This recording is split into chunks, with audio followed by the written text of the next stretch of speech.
I never know if we're on. We're on now. Hey guys! Well, sometimes it freezes at the beginning. All right. Everybody grab your drinks. Grab your snacks. Grab your salads. Whatever. So we'll let people roll in. Happy Thursday. Let me just get this set up so I can see my notes on this side.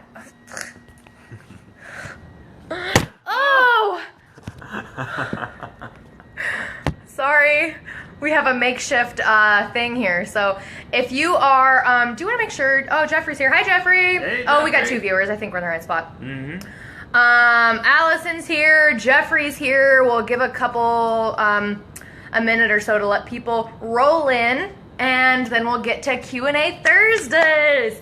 So if you're new to Q&A Thursdays, what we do every Thursday morning is I will post I'll make a post in the Love Chart community group and the Love Chart page to say, hey, it's Q&A Thursdays, drop your questions below, and we'll come on, either me or both of us, we'll come on later in the day to address your Q&As and hang out with you in the afternoon or evening for a little bit. They're usually like 10 or 15 minutes long, sometimes a little bit longer, just kind of depends how many questions we got prior to the video, how many people are watching, are the questions continuing afterwards. So sometimes we don't get to all of the questions in the 15-minute, Q&A slot, but we do see your questions. We will address them either in a later video or a later blog post, or maybe we'll create an ebook around it. So keep sharing your questions. We do see them, but we want to respect your time for Q&A session. So, ooh, will you go get the little all the tomatoes?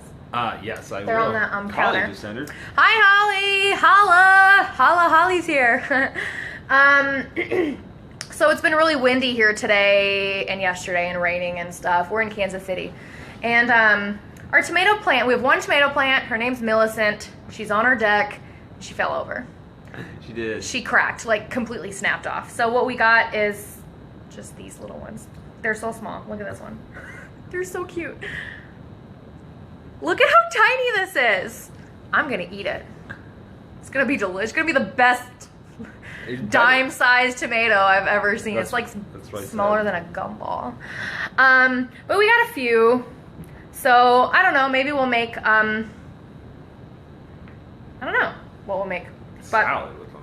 so we got this tomato. We'll start Q&A in a few seconds. I gotta tell you my tomato story. So we got this tomato from the farmer's market, and it didn't do anything for months, like nothing. And then it started to grow. Have one tomato. It grew a tomato like this. No, it didn't do anything for a while. But then it grew a tomato, and I was like, yay, it's growing. It's gonna be huge and juicy and delicious. And then it stopped growing at this size and turned red and was like, pick me. So I don't know if they're just like, if we got maybe like a mini tomato plant and they're not supposed to get bigger because they don't get any bigger than, they're just tiny. So anyway, that's all the tomato plants we'll get for this year. So we spent $6 on like 5 mini tomatoes, basically. So we know how to eat plants, but apparently we don't know how to grow them because it didn't work. So we'll try it next year. We'll try some herbs and stuff on the porch outside, but we'll see. So, all right. Well, let's get into Q&A. Oh, if you're here, let's have them share something. Tell me what your favorite type of tomato is. Like a grape tomato, cherry tomato, Beefsteak tomato. beefsteak, Roma. Ooh, those little, have you guys had those little Sunset, the brand or the company is Sunset Tomatoes, but they have little orange Zima tomatoes. Oh my goodness, they're so good. They're really good with zucchini. What type of tomatoes do you like? I like beefsteak tomatoes. Yeah, and likes Romas. huge. Romas because they're cheap and Yeah, they Romas taste are good. But beefsteak are my favorite taste-wise. Yeah, Romas are pretty they're pretty inexpensive for the most part. Holly said cherry tomatoes. Allison likes the little cute orange ones too. Also, if you've ever had the chance to, usually like farmers will have like organic farmers markets and stuff is where I've seen black cherry tomatoes. Oh, they're like really, really dark maroon, kind of like black, purple, maroon. Oh my gosh, they're so good. Remember those from? Yeah. We got those from when we were in Lincoln last last year at Very that good. little market. Oh my gosh, so good. All right, let's jump into Q&A. Paula shares, you managed to share your love for this lifestyle in a graceful, in a graceful way. I notice a few boards that I follow, people are way too forceful when they want to share this info, like just screaming, "You're killing yourself, stop it." LOL, do you have any tips for sharing with friends, especially people with diseases that you care about? Thank you, love Q&A Thursday. Awesome question and observation, Paula. I know so many people who want to share a whole food, plant-based lifestyle or just a healthier lifestyle. Yeah, I've seen that around a little bit, where it's a little bit more aggression than passion. And we really just work on passion over here at the Love Chart headquarters. We're not going to get anywhere by, shaming anybody or making someone feel, bad for anything they're doing. I'm not going to go through your cupboards and see what you have at home and stuff. So we're just not that kind of we're not the nutritarian Nazis. We're just not. So we want to share our love of this lifestyle in a way that is approachable and relatable and fun. We dance a lot in our videos. We, we'll do it right now. We dance a lot in our videos. We're really real on our videos and, in our posts and when we work with our clients and stuff. And I think that is why, why we've had such an impact on people and changing their lives is because we are real and we are relatable. If we were just robots who, read from a book the whole time and we're super strict, that's not fun. So we make this lifestyle fun and continue to just share it with love and passion. And that I think is the key to sharing this lifestyle. So your question was, how do I share the, this lifestyle with friends and family, especially especially people that have diseases that you care about. So we struggle with this a lot because, and not necessarily struggle with this a lot, but deal with this a lot because so many of our friends and family do have diseases, illnesses that were most likely or were brought on possibly by their poor nutrition choices. I want to be sure to say this correctly. Yeah. So many diseases, illnesses in today's society, in the world today, are brought on by or contributed to by our poor eating choices. So many things. I saw this graph the other day, and it shared the risk of heart disease in a standard American diet and in a vegetarian and in a vegan. In the standard American diet, your risk for heart disease was over 50%, and a vegan, whole food, plant-based was only 4%. So that's a huge difference. Those are huge. That's a huge number difference to think that our food can impact us so greatly. So in regards to your question, as far as sharing this lifestyle with people, it really is all about leading by example and loving by example. I know at the beginning of my lifestyle, I was so pumped to share this with everybody that I was forcing people to talk to me about it because I was so excited and I wanted to help everybody and I wanted to, have everyone feel like what I was feeling. But the truth is that it took me so many years to get to that point. And so unfortunately, people might not see that change overnight. They might not jump into it right away or as easily as you did. So many of our friends and family now have seen how we live and how we eat and the results that we've had and the weight loss and the increased energy and all the positive things that have come with our lifestyle. Our friends and family have seen us transition and have seen our journey and been a part of it and are seeing the results for themselves, actually seeing them. So that's what we like to preach as far as leading by example, loving by example. And for holidays and things like that, we bring stuff to share. So we're bringing a hummus platter with tons of veggies, a fruit salad, a whole wheat pasta, veggie, cold bean salad, black bean brownies. We're bringing things that are compliant with our lifestyle to the holiday events. 1, so we know we have food to eat there. And 2, so that we can share this good, wholesome food with our friends and family. So Do you have anything else to add? I have a couple other things, but I want to let you talk so too. to amplify a little bit more what Mrs. Lovechart was saying is that yes, when we're talking to our friends, our family, it's passion, not aggression, right? So we're very passionate about what we do. Positive, yeah. Positivity, and instead of telling them, hey, you're doing this thing that's going to be bad for your nutrition, possibly give you whatever, I talk to them about what I do, and more importantly, how it makes me feel, right? So how awesome, how amazing I feel right now because I do A, B, and C. When somebody else talks to me about, I always hear the type, right? So somebody that is paleo or somebody that's Weight Watchers or something like that, they're talking about their lifestyle and they're like, oh, well, I'm this. My first reaction is, great, tell me more about it. And then that leads into them sharing yeah. with me, right? Getting that personal reaction, and then hopefully them saying, what do I do? And then I get to share what I do and how that makes me feel and how that, how it may differ and how amazing it is because I know that I'm free from this, and this. This is what I've experienced on it.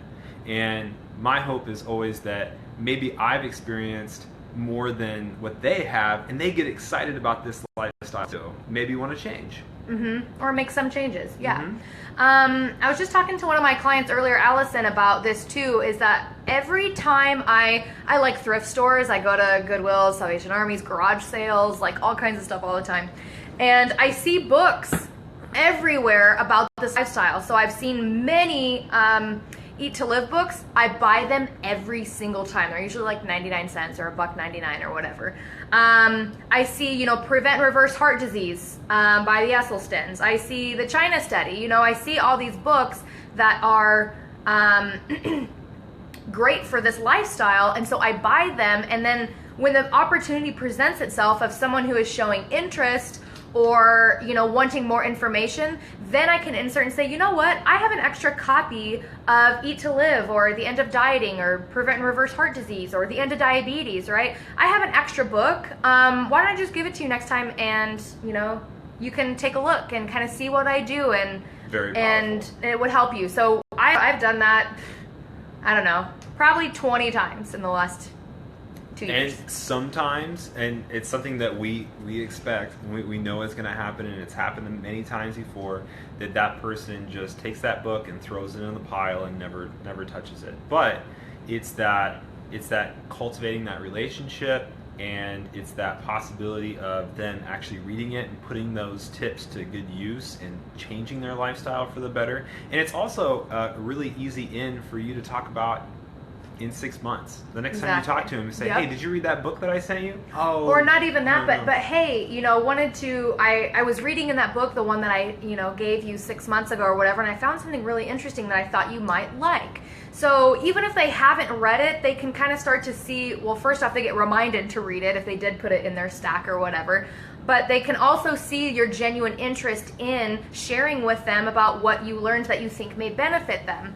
And many times this happens in basically any decision-making process. People have to see it, people have to feel it, people have to think about it many, many, many times before they actually make the decision and make the commitment. So you asking them a couple times here and there when you see them, or sending them a quick message, or something like that, saying you're thinking about them, and let them know if they have any questions, you'd love to talk to them about it. Those kinds of things can just keep planting those seeds for them so that they can feel comfortable talking to you about that. And also, keep reminding them themselves that, gosh, maybe I do need to think about this. Maybe I should open that book. Maybe I should start to make some changes. So you start to really plant those seeds. Holly said, I wouldn't have put anything to use without the Roots program. Awesome. Gosh, man, we had how much fun did we have this season in the Roots? Oh my gosh, so much fun. So many successes, so many wins. I've heard that before too, Holly. Megan, another member of the Roots season this year, said that too. Like, I thought I could do it on my own, and I wasn't going to buy it, purchase the program and go forward. And then I did. And there is no way in hell I could have done it without the Roots. So thank you. So awesome. I'm so glad you had such a really great experience. We are relaunching the Roots in January next year. So get on the wait list. It's at lovechart.com/the Roots. So awesome. Thanks for sharing that, Holly. Holly's question a little bit before that was, do you know of any compliant chips, not homemade? LOL. Yeah. So the couple things that we do you want to grab those Whole Foods, the tortillas that we shared yesterday? Yeah. Well, she did say not homemade, Lowell. Yeah, not homemade. Like, you don't want to make it from scratch, right? Like complete scratch. We don't do that. What we do is take whole corn or corn tortillas. There's from Sprouts, Whole Foods. They have corn tortillas, organic corn tortillas. And they are organic, whole corn, water, and a trace of lime. That's it. So what we do is we break these in quarters, pop them in the oven for 5 minutes, and boom, it's a chip. As far as crackers, Allison had a really great example, or a really good suggestion. Mary's Gone crackers. They're crackers but thin. Yeah, so they're almost like a crunchier wheat thin. Is that a good way to explain it? They do have salt, so they're nutritarian and whole food plant-based compliant other than salt. But they're a really good option if you are on the go, or if you're like don't have an oven available or something to make the corn ones. That would be a good alternative. They're available on Amazon. They're pretty cheap on Amazon. If you get them in stores, they can be like $4, $5, $6 a box. But Amazon Pantry has them for like $3.14 or something like that. And then Mary's Gone Crackers, that brand, they also make pretzels too, and they have like herbed versions and everything type of version with like seeds and different grains and stuff. So definitely check those out. Next question comes from Pina. She says, I'm wondering if I should be taking B12. Yes, you need to be taking B12. If there's one, all of the whole food plant-based doctors pretty much are on the same page with what we should be eating. The bottom line is plants. I know a lot of the whole food plant-based doctors have specific, Dr. Furman is more on G-bombs and micronutrient density. Dr. McDougall is more on starches and potatoes and stuff. The base is whole food, so just eat more plants, eat more whole plants. As far as supplements, yes, they're all on the same page with that as well. So B12 is a microorganism found in the soil. It is not found in plants naturally. It is not found in animals naturally or anything else besides the soil. And with soil depletion, how soil just does not have as many nutrients in it now. Yeah, so B12, very important. So a couple things with B12, what it does. It helps maintain your energy levels. It can help prevent memory loss, boost your mood, and it also aids in red blood cell health as well. Now, on the opposite side of that, if you are B12 deficient, you can see things like fatigue, breathlessness, numbness, memory trouble, poor balance. All kinds of things can affect your body's ability to function. So B12 is very, very important as something really everyone should be taking. I mean, even those that are on the standard American diet may be deficient in B12. And one of the things that you'll hear often in kind of defense to the whole food plant-based lifestyle is, well, if I can get everything from plants, why can't I get B12? Well, B12 doesn't come naturally in animals either. So it's really a very common deficiency among not just plant eaters, but among all people. So definitely have your blood work checked with your doctor. It's very, very important to take the information and make sure that you get your levels checked with your doctor. That's very, very, very important. So I do recommend that. We both did that. I was just going to say, if you are in need of a whole food plant-based doctor near you, head to plantbaseddoctors.org and you can search for your zip code and search for one near you. Otherwise, there are a few doctors on that list on the directory, plantbaseddoctors.org, that do phone appointments as well. So if there's not one near you, you could schedule a phone consultation, a phone appointment with them. I know Dr. Doug Lyle, off the top of my head, is one that does do the phone consultations. I think he schedules like 30 or 60 minute ones that you are able to just sign up online and do that. Yeah, the thing I wanted to add about B12 is to understand that there's two different types of B12. And, I'm sorry? The spray. The spray, yes. Yeah. Do you want to go over methylcobalamin and cinacobalamin? Yeah, so there's two different, I'm going to wait because it's hard for me to pronounce them without reading it because they're so long. So there are two types of B12 that you can take. The one that is preferred by Dr. Furman is am I saying this right? Methylcobalamin. Methylcobalamin, Yeah. yes. I always remember, so there's methylcobalamin and cinacobalamin. I believe I'm saying that right. But strangely enough, I always remember it's the meth, right? So like the meth part of it, I always think like it's just funny because we obviously don't do that. But it's something meth that we is need. bad, but in the B12 case, that's what you want. Meth is good, and that's how I remember it. I've always remembered it that way. Like it's so because it's just funny. I don't know. But I know that I've read a couple things from Dr. Greger as well, and he shares that either one would be fine. So again, you can. Hi, Jody. You can. I'll post a link below as well, so you can kind of read the difference between the two. Talk to your doctor, make a decision, that kind of thing. Because Dr. Greger recommends like B12 supplement, just get it in, and Dr. Furman recommends this specific form of B12 is methylcobalamin. So what we do is, I don't know if you can see this or if it's backwards. The brand is Garden of Life. It's My Kind Organics, it says on here too. It's certified organic B12 vegan methylcobalamin supplement. So it's a spray. You just need to spray. Is it just once a week? Yeah. So one spray gives you over 8,000% your daily value. So spray once a week and you're good. That's it. And it kind of tastes like it's made from Whole Foods and or there's Whole Foods in it. That's it. I'm good. I took one. Good. And it kind of has a fruity kind of taste because there's, I think, like raspberry extract and some other stuff in there. Something. Hi, Emily. Can I screenshot? Yeah, are you talking about the B12 spray, Holly? I'll post the link. Yeah. I'll post the link below. We'll just post the link. Yeah, it's available on Amazon. It's also available at Sprouts as well. It's where we got ours. I think you have a Sprouts near you, Holly. But yes, B12, super important. I'll put a link below for more info so that you guys can read up on what the doctors share about that. So, hey, Emily, Jody, how's it going? Hi. All right, question number 4. Farah shares, if your budget is tiny, what are the main fresh or raw foods to keep on hand? G-bombs. Every time. There are always G-bombs in our house. And by G-bombs, I mean greens, beans, onions, mushrooms, berries, seeds / nuts.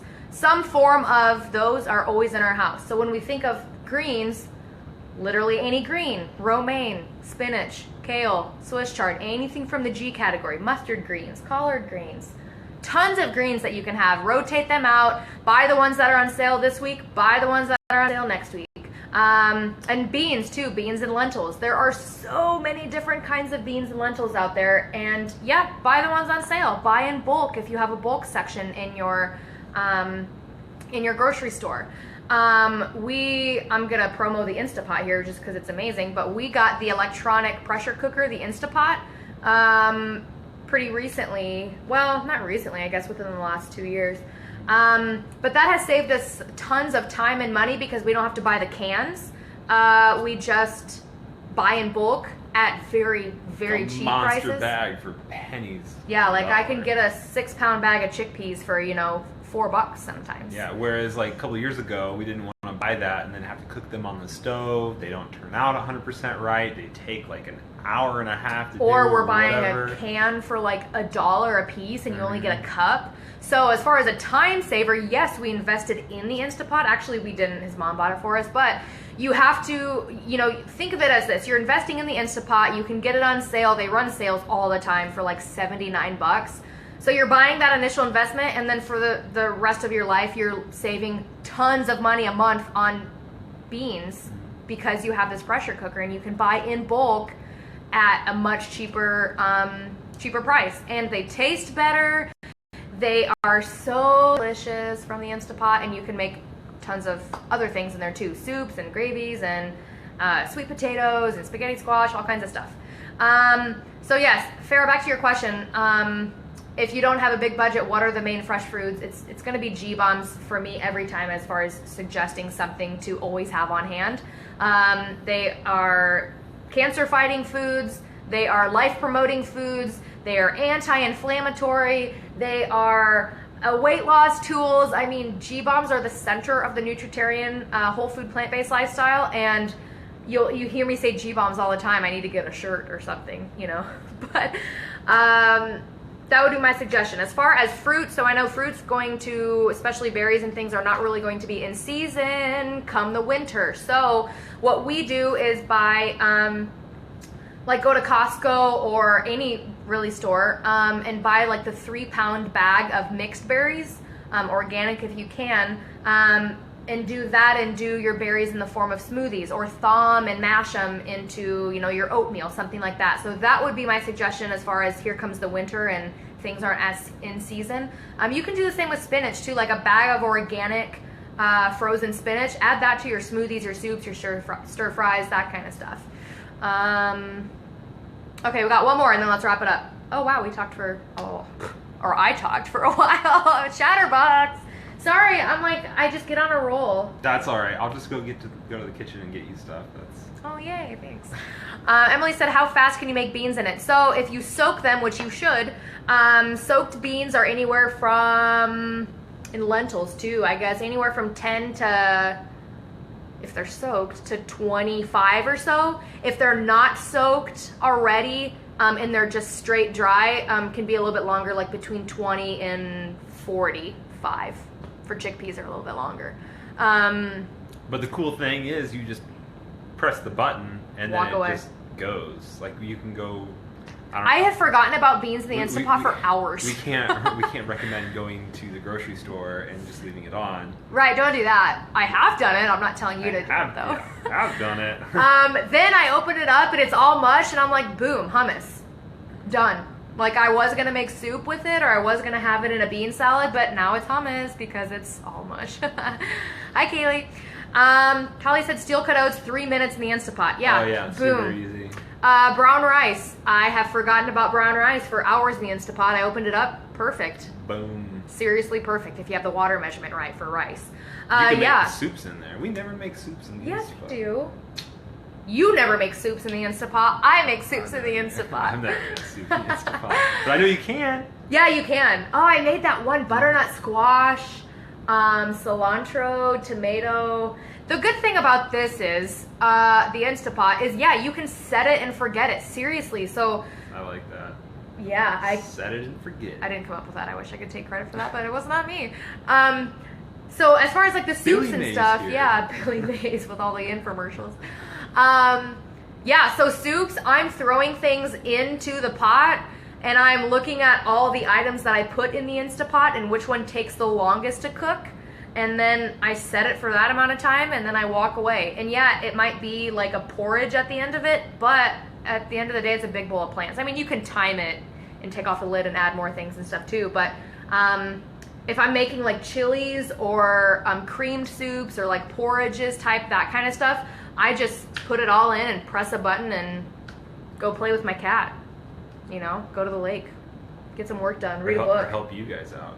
Help you guys get on here and do some videos while I got stuff cooking. We always have, on one of our videos for our group clients, we had the Instapot like beeping in the corner, going off, ready to take the lid off and eat. Oh, did I mention how much better the taste is, like from a canned bean, like a can of chickpeas in the store that may have been sitting there for like, I don't know, 2 years, to like fresh chickpeas from the Instapot that are perfectly cooked and like warm still. Oh, the difference in taste alone is worth it. So again, that's the Instapot, or it's Instant Pot. I shorten it to Instapot. They're available on Amazon. There's a lot of different types of models and things like that. There's also off-brands as well that work just as good. One of our friends and clients, Karen, she has the off-brand of the Instapot. I'll have to ask what the brand is. But we made chickpeas when we were visiting her a couple weeks ago in San Diego, and they were perfect, you know, and it was an off-brand too. The model we have is the Lux is the Duo 7-in-1. 7, yep. So the Duo has 2 different pressure times, like a slow cooker and a non, and then a high and a low. That's the Duo. And then the 7-in-1 is 1 step above the 6-in-1, and the 7th, what's the word I'm looking for? The 7th thing you can do with it is there's a yogurt function. So you can do like coconut yogurt, soy yogurt, that kind of stuff. Emily said, do you keep the cooked beans in for a week in the fridge? I don't do that long in the fridge with beans. Unless you make like a cold bean and veggie salad that has like vinegar in it, yes, then they'll stay a little bit longer in the fridge. I'm always looking at what I'm making that week, and then whatever extras I have, they're in the freezer. So I put them in a freezer bag. I measure out, so many cups right on there with a Sharpie, so I know what the beans are. Dates. Type of beans, how many cups. Put it in the freezer, because what do you have to do when you run out of beans in the fridge is pull one out from the freezer and just stick it in the fridge overnight, and it just thaws. Put it in a bowl or whatever so it doesn't leak. And we just do that in Ziploc bags, right? They're just freezer bags. Little freezer, little baggies. Yeah. It works great. And I do that for all beans, all lentils from the Instapot. I'm freezing even a little bit extra than I think that I might need during the week. So beans are touchy once they're cooked and in the fridge. If they're just sitting there, you don't want to keep beans too long. They can be susceptible to bacteria and things. I would say maybe like 4 days max. Yeah. Really. Again. Maybe 5. Yeah. Again, if you have it they get kind of. Yeah. That's if they're alone. Oh, I think we're okay now. That's if they're just alone, like in a Tupperware or something. But otherwise, if they're like in a cold bean and veggie salad with vinegar, which helps preserve, freshness and fridge life. If they're in, a dressing with vinegars and things like that, yeah, they can last a little bit longer, but freeze right away if you don't think that you're going to eat all of them within, that 5-day or so period. Are you letting it cool on the counter first? I typically just stick right in I make whatever I need to make, and then I put it in the fridge. Yeah, so, or the freezer, just right away. Holly said, did you make yogurt yet? No, I haven't. I've been admittedly kind of scared to do so, but to be honest, I was scared to use the Instapot for the first time too. It sat in the box on my counter. Well, we lived somewhere else at the time, but it sat in its box for a few months before I was like, I gotta open this thing up and start to make some stuff, and I'm so glad I did. So maybe it's the same with yogurt. I just gotta start to do it. So I'll probably do soy yogurt first, find a good whole food plant-based nutritarian recipe for that, and I will share it with you when I do. So awesome. Sweet. Cool. We got to all the questions. We went a little bit over time, but that's all right. Okay, if you have any other questions that you think of after we hit end broadcast, feel free to keep the conversation going below in the comments. And I will share the link to the Instapot, the B12 spray, and also a link to for you guys to read a little bit more about B12 straight from the doctor's blog. Was there anything else I was going to put a link into? Yes, the Instapot link. The Instapot, yeah, I said that. Okay.